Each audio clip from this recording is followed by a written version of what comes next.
All right. Good morning. Good morning, everybody. Digital Mentors community. Welcome. My name is Brian Finale. I'm one of the co-founders here.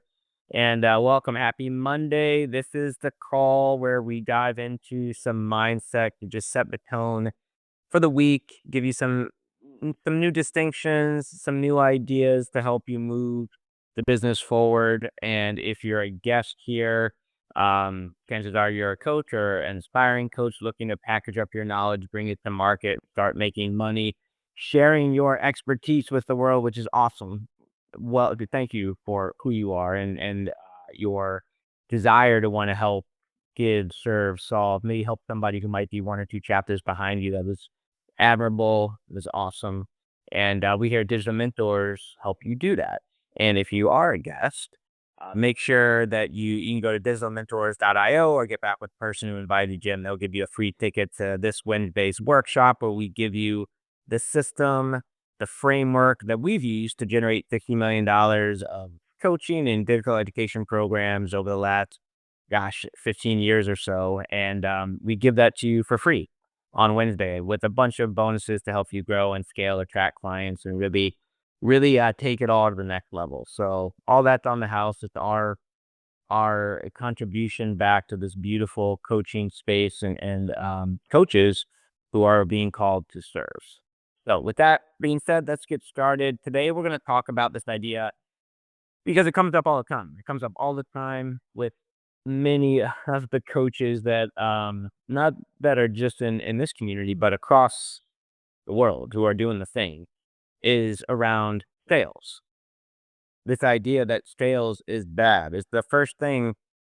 Yeah, one of the first things we hear when we get into the trenches with our coaches and start coaching and critiquing and moving the client through the framing, through the client acquisition systems and processes is that I don't want to sound what fill in the blank. I don't want to sound salesy, right?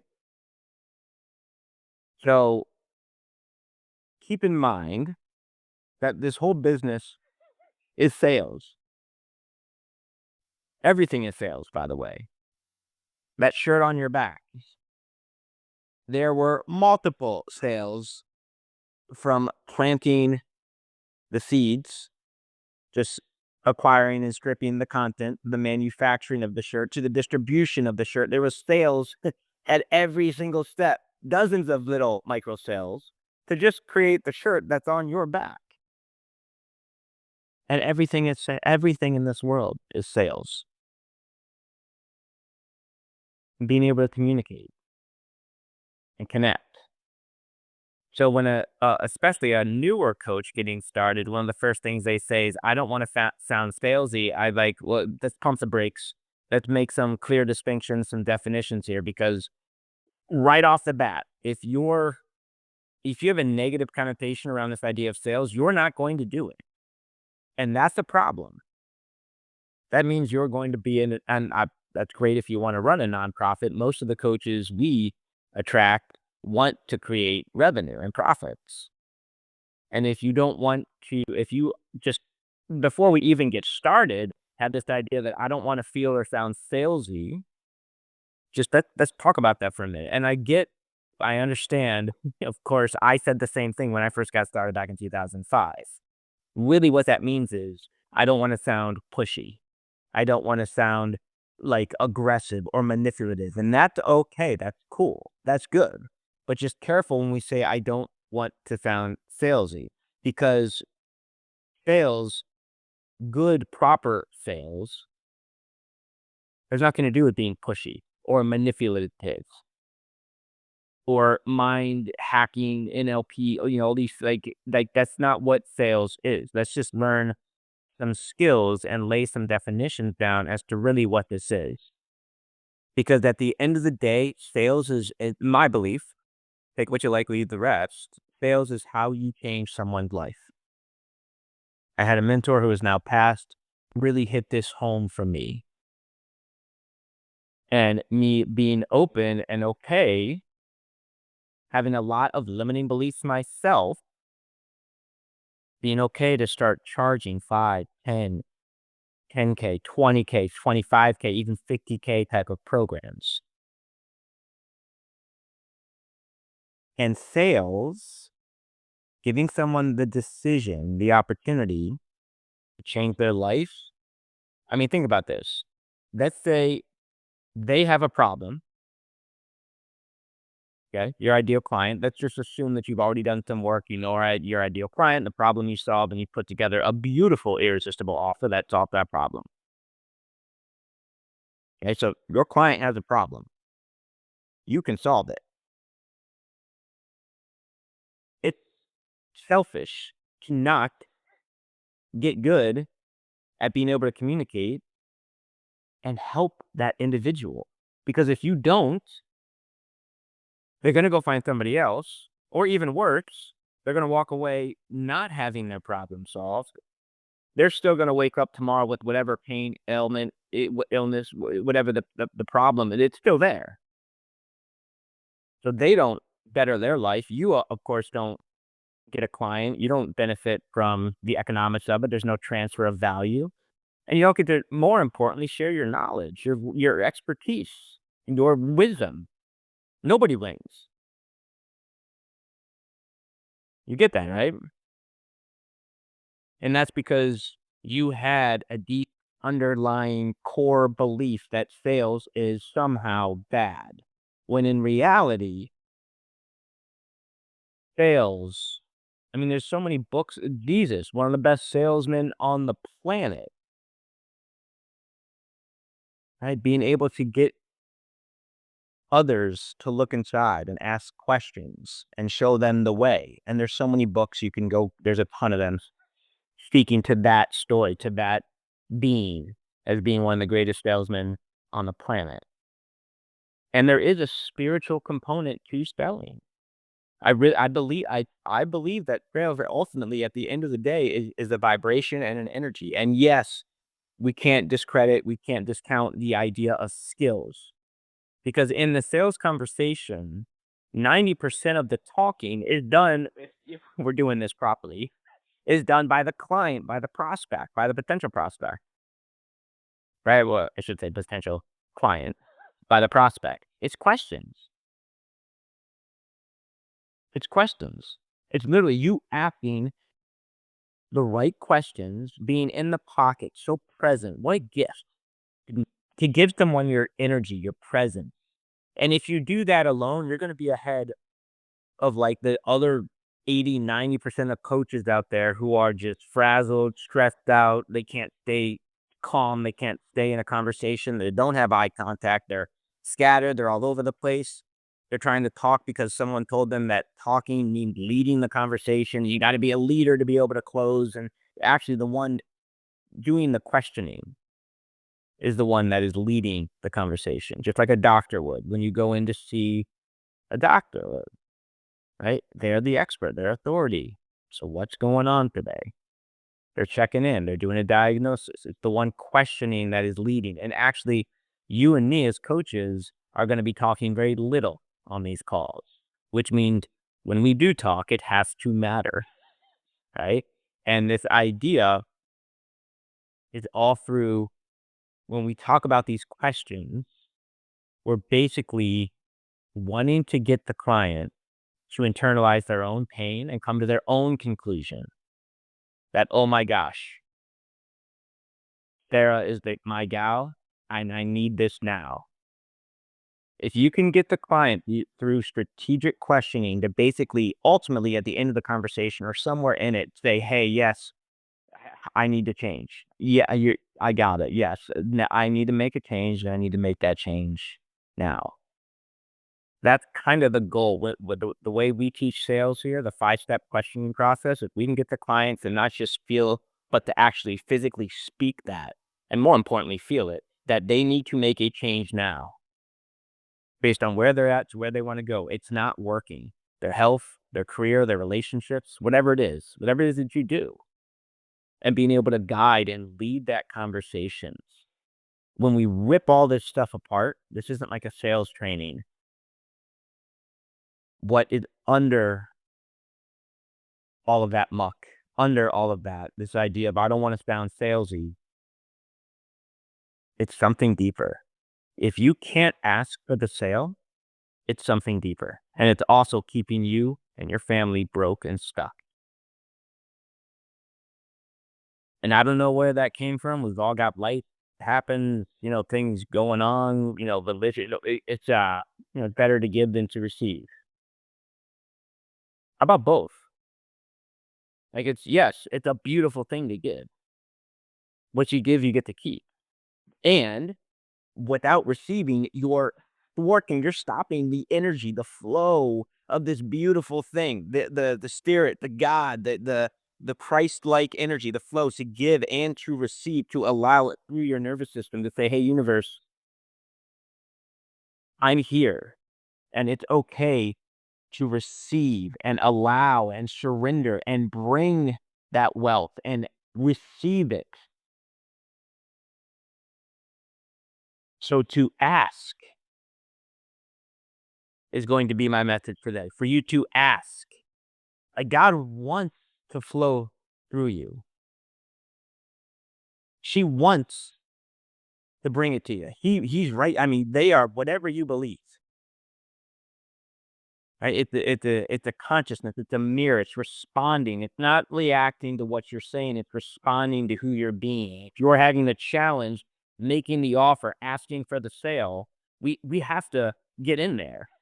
We have to move some of these pieces around, these neural ideas, beliefs, these things and patterns that are keeping us from acting for the sale because you're doing nobody good out there and nobody good in the business either. My chances are you're not where you want to be financially if you can't get over that.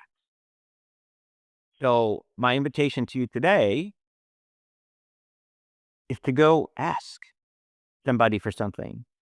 Like truly. And without any, there's no, like, I know in business, there's a value exchange. I was at an event recently, leadership event, where we had to go and ask. You had to go ask somebody for something that was a tangible value of at least $10.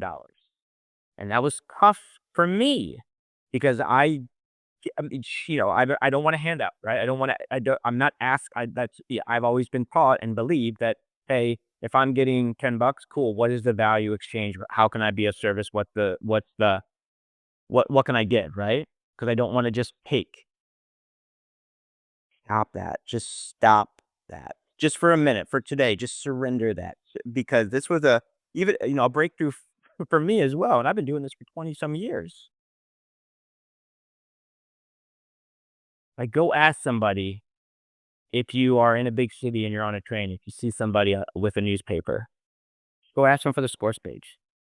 Just ask. That might sound weird. Like literally do something out of your comfort zone today to ask somebody for something. But for me, my $10, I was walking past the FedEx and I was like, what would be awesome is if I want to send my parents a letter. And so my parents are going through some stuff right now, my mom specifically. Like, you know what? It'd be cool. I'm not gonna be able to call them today on a Sunday. I want to send them a letter. So the first woman I went up to just ask, she was not well well off financially by any means. I explained she was actually from Guatemala, one from Guatemala. I found out, and I speak a little bit of Spanish, and I explained to her, hey, I need to get this. I just got to hit a download. I got to write this letter to my mom. Okay. And I told her it was $10 to overnight the letter. Can she help? And she was a mother. She's like, I don't have 10. And she looked through her purse and she had a $5 bill. She gave me $5, which I could tell was a big deal for her. And I allowed her to do that so that she could receive the gift of giving and I could allow that energy to come here my way. And I spoke to her. I was very grateful. Thank you so much. She got a couple kids still in Guatemala. She was a mother. She understood because of the way I was asking and my way of being, that I was sincere, genuine, and authentic and really I had to get this note to my mom. It was important and I needed some help. and her kids were still in Guatemala. She was going to see them soon. Yeah, she here, working in Austin, Texas, so that she can make money to send money back to the family. Just a beautiful, like, holy shit. You just don't know what people are doing or going through, or the light that they have inside of them, their desire to want to help and give. Obviously, I said thank you. Then I saw someone came to pick her up, and then I asked a few more people. I got rejected a couple times, and then I found another woman, happened to be, and she gave me the other $5. I went in and I wrote the letter, and what a practice that is, to just ask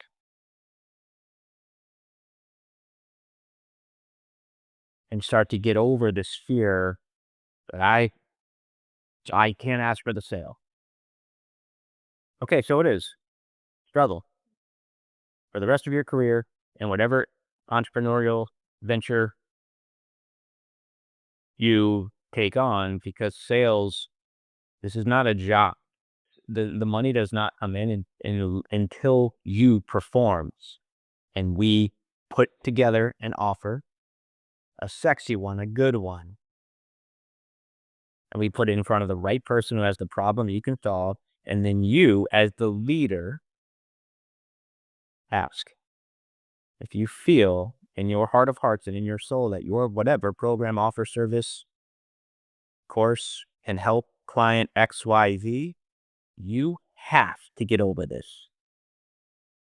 And I don't care if you don't want to call it sales, call it communication. If you don't want to call it, if whatever we need to do to get leverage on your nervous system, sit there and feel what it would feel like if you were to keep this limiting belief of don't want to sound salesy, or I'm not good at sales, or I don't like asking. Hold on to that belief. Just sit in meditation and expand out 5, 10, 20 years. Expand out to your last breath and feel all the things you missed out on, all the people you didn't help, all the cash flow and freedom you couldn't provide your family because of that belief. The brain will make the switch. You have to get leverage and feel that. And you'll also find that all of this is bullshit. It's all just some made up story. Now, and I know also where some of that comes from is because probably in your life you have felt, you have been sold to, and you have been, manipulated, or you've probably been sold a bag of goods and it wasn't worth the paper it was printed on. And we've all been there and been felt like cheated or stolen or betrayed, or, just kind of scammed out of XYZ. I get that. I get that. The worst thing you can do when something like that happens is allow that mistake to burn you twice. Learn. Be the example. Get damn good at being able to hop on a one-on-one Zoom, connect with somebody, and practice the reps, the questions, increase your skills and your confidence and your competence in this area of impact, because it is the only skill that matters. And I mean that. We do not need complicated funnels and crazy workshops and webhooks and all these things. These are beautiful gifts. My God, here we are. Gosh, AI is absolutely insanely, it is incredible. And all of that is candy. It's all icing.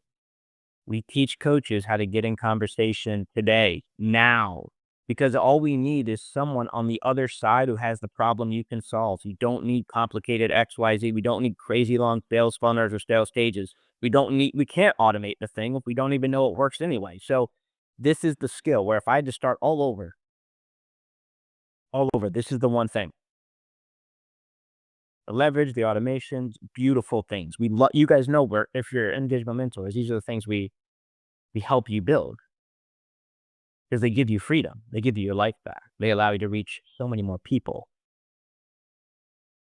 At the end of the day, this is the only skill that actually matters. It's the only one that makes cash, that creates cash flow, that moves the client from problem aware into customer, into paid client, where you can do your work. So you coming to this business, to your beautiful coaching business, with the belief initially, I don't want to sound salesy.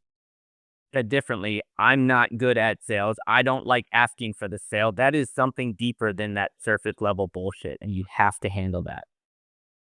If you can't ask for the sale, it is some self-belief, self-image. I'm not worthy. I'm not enough. Could I really do this? That's the problem. And you have to start tuning into the antithesis of that. You have to find a map, find a vibration, find a future version of you that is that guy or gal that just flows, that allows, that effortlessly brings clients. There's cash coming in. Life is good. Like, and what does that look like and feel like? And you're the best of your ability, match your energy to that leader in that timeline and just top timelines. And your job is to sustain that energy more and more every single day to where then at some point that is going to be just like Neil from the Matrix. That is going to be the overwhelming vibration. That is going to be home base. When that becomes home, it's going to feel good because that's who you really are. And you're going to be on fire. You're going to start to see like, holy shit, it was me the whole time. I wish I had done this sooner. But your homework for today, this week, should you choose to accept, every day this week, consciously make an ask. With no value exchange, none of that stuff. Ask a spouse to do something, a kid, a business partner, someone, a stranger, someone you at a restaurant you go to, or the barista, or something. It could be as little as asking for an extra XYZ in your Starbucks coffee. Right? Just ask. Get yourself out there. Get in the game. Start allowing and receiving. Watch the energy flow. Watch the universe start to acquiesce and shift ever so slightly so that things start coming to you and you start being more comfortable receiving, allowing, accepting. And here come the clients. Watch. My name is Brian Finale. Come find me over on LinkedIn and say hi. And we look forward to seeing you inside. If you are a guest here, look forward to seeing you this Wednesday at 1 p.m. Eastern for our Coaches Business Accelerator, where you get a whole business and marketing plan and a bunch of stuff and some coaching from me, live coaching. Maybe we'll even address some of this sales stuff that might be holding you back. Much love. We appreciate you. Keep growing, keep getting better and better. And remember, you are the one.